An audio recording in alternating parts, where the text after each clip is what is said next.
More than 200 years ago, Americans fought a revolution against big government.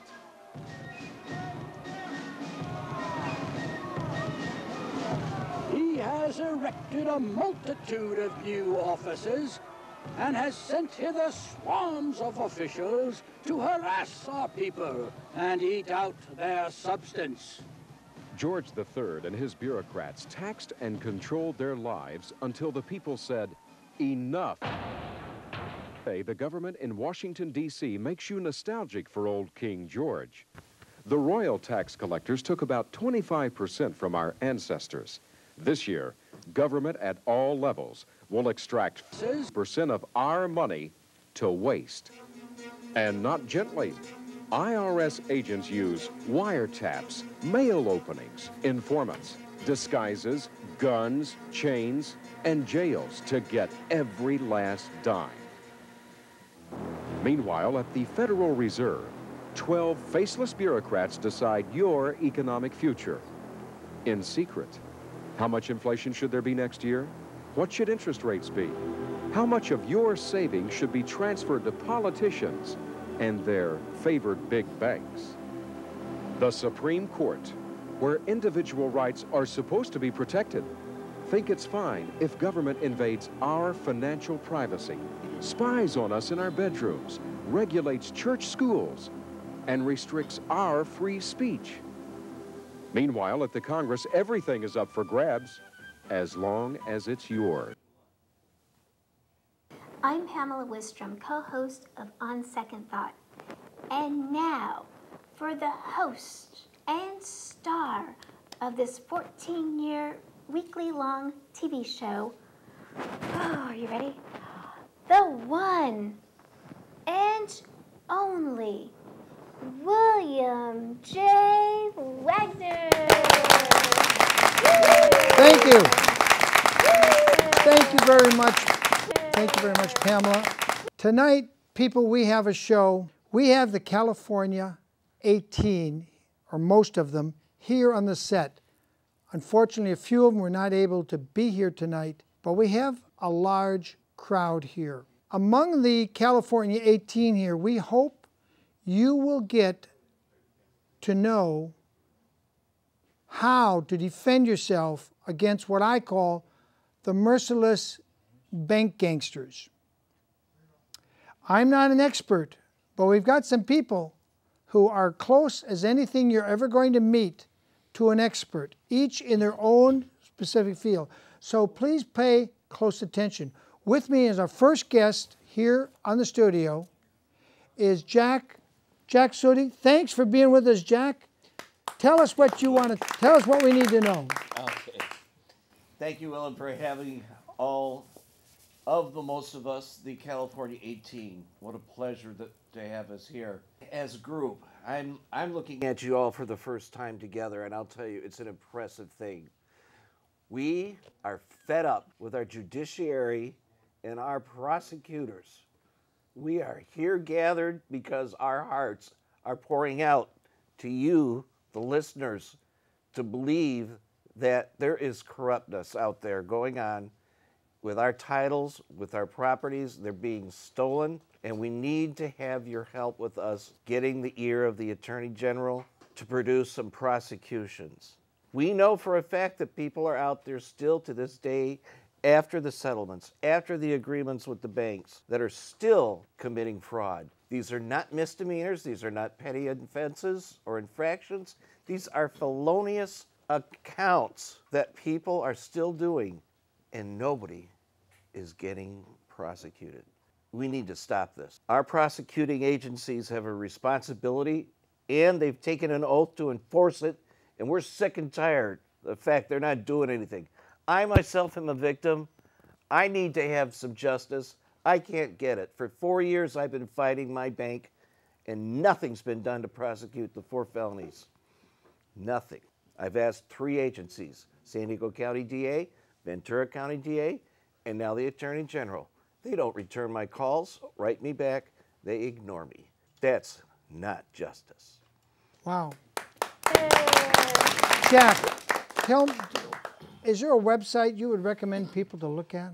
Well, I think you have to be careful when you're on the internet and anywhere you go. We're probably going to be feeding you some information here down the road that will tend to give you some direction as to where you can go.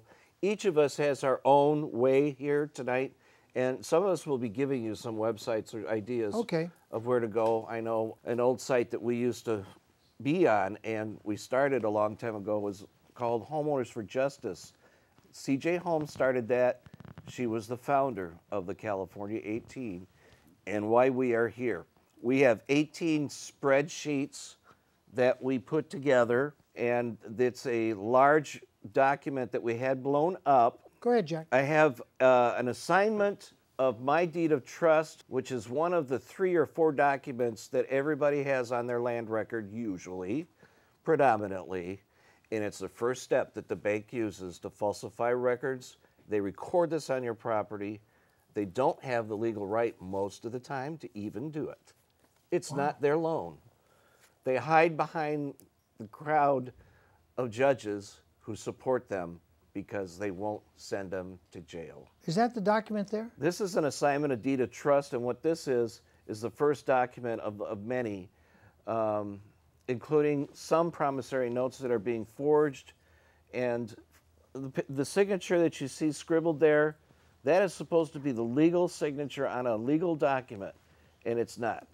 You'll see it's a scribbling, and the gentleman's name that's there, Mortgage Electronic Registration Systems, has no knowledge of who he is, and yet he signed it as a representative of theirs. Wow, is that a robo-signature? It most certainly is, and it's still going on to this day. Jack, tell us your credentials. I'm a former police officer from Illinois and San Diego. Been a licensed detective, licensed in California, and part of the time I was licensed in Nevada as a private investigator. I'm a forensic specialist dealing with mortgage fraud and the representation of title fraud, and I work with many other people, including my peers here tonight. I've got about 6,000 investigations under my belt, and I've saved 20 people from losing their homes. Wow, that's certainly worthy of an applause. Thank you, Jack. I really appreciate you being here. Now we're going to turn to my next guest, Renee. Renee's on my side. Thank you, Renee, for being here. Thank you, William. Thank you very much. Tell us what you think people should know, Renee. Well, what I think you should know is that if you're paying a mortgage, or you think you're paying a mortgage, you might want to look into who you're actually paying. We can tell you unequivocally that we have none of us seen a legal document for anyone with a right to take your home or to collect money from you. We approached a year ago C.J. Holmes, our founder. We've got to give her a round. C.J. Holmes amazingly brought together a show. We did a daily show for an hour in education. Through this show, we found that oaths and bonds were being violated.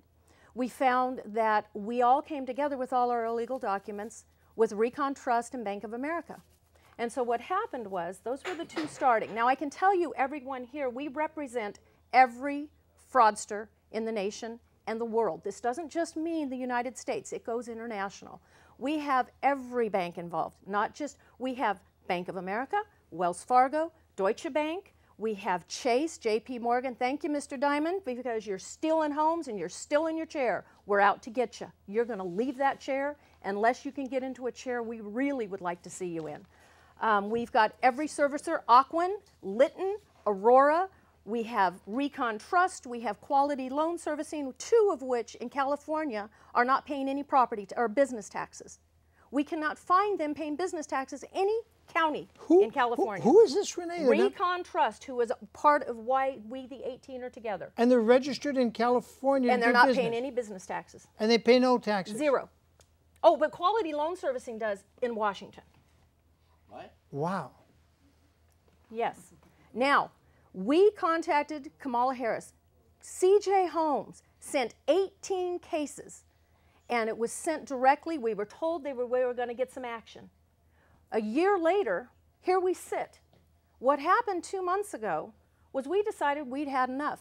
Jed, down on the end here, Mr. Davis, and I, unknowingly at the same time, started reaching out to the AG. Now, mind you, for the last year, with this group alone, There are probably thousands, not hundreds, but thousands of emails to every agency, which, by the way, when you're a public representative, you have a duty under your oath to investigate fully, not just look at a piece of paper and say, oh, that doesn't look right. I mean fully, F-U-L-L-Y. And we have an F-bomb in our fraud closure world. It's called fraud.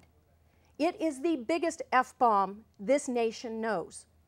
This F-bomb has created identity theft, trespass on our likeness, which is creating the crime scenes within our records, in our land records, that is stealing our homes, our land, and our lives. Our families in this group, I can tell you, no longer know who we are. When this plight started in our lives, we were gone. I have had one day in the last 6 months that I can even tell you I've shared with a child of mine, smiled, and tried to leave this plight behind. I myself found the tax assessor's office having stolen 1.63 acres from my property. When I went in to remind them I had the documents showing for the second time, I won my home back from illegal foreclosure. They were shocked that I found it. I was more shocked that they took it. In investigation and in proof, we found out that it was a perfect, what appeared to be an easement for utility down my property, with a big development going in a plot away. I kicked into gear because 2 weeks later I got a notice of default on my property. I am being stalked, I believe, and harassed systematically through every agency now that we can get it. We can all tell you, when you're in foreclosure, you have utility problems. You have mail problems because the post office is involved. You have problems with your access. I actually have a title policy that was paid. Equity Title sold me a policy for as an underwriter, Commonwealth Title. My land is landlocked. I have no legal easement in or out of my property. I have 27 acres. I don't have a legal right to get to or from. But they gave me a title policy.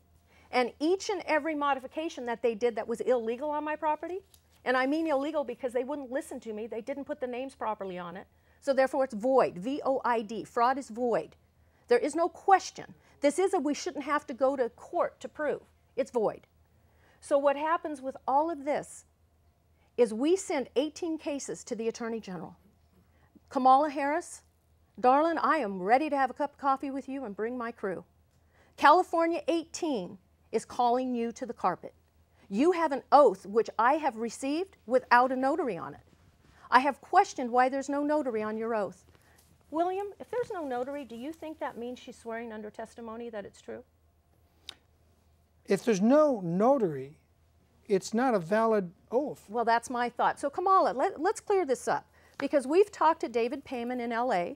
We've talked to Leslie Westmoreland, both very wonderful gentlemen, and I can tell you, I firmly believe that these two men had good mothers, because I think they raised good men. And I think these two men really are telling us the truth when they tell us they want to jail these banksters.